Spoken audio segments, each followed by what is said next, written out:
Circuits are a fun and easy way to get fit. Aim for 30 seconds of exercise, followed by 30 seconds of rest. And then when you've got the hang of the circuit, you make the circuits longer and the rests shorter.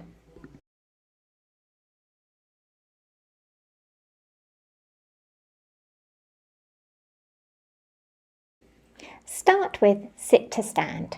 But if you hold something in your hands, you can't be tempted to use the chair. Makes it more challenging on the glutes. Keep your abdominals in, think pelvic floor at the top.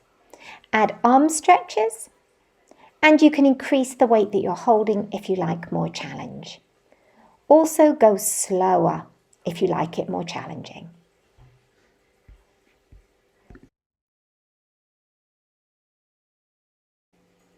Think abdominals in, pelvic floor engaged, beautiful posture. Fold your palms towards your shoulders and then lower them back by your sides. Don't be in a rush, aiming to blow out as you fold in and in to lower.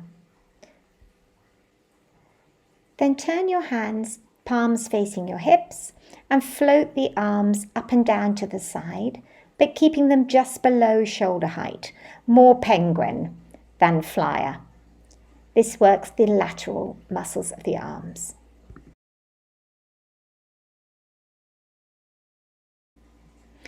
Choose a comfortable squat position and bring your hands up to shoulder height with each dip. You could have something very light in your hands like tennis balls, or here I'm using 1 kilogram in each hand for a bit of extra challenge. Just your squat, but thinking abdominals in and tighten your glutes. For pelvic floor and knee-friendly planks, rise up on your tiptoes, let your hands drop onto the wall. Then slowly lower your nose close to the wall or window here and use your arms to push you back up. You get a double bonus by getting a really nice upper back stretch.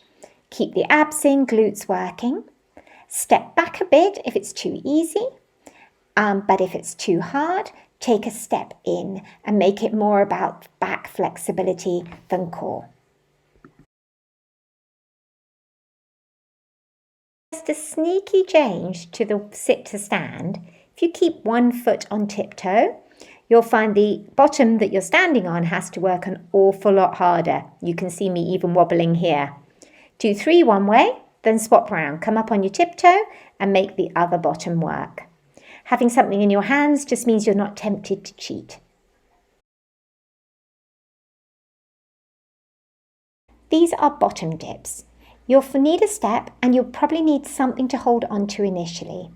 4 or 5 dips with one leg and then swap round, just touching the toe to the floor. It gets a lot harder if you take one hand away and nearly impossible if you take them both away, as terribly demonstrated here.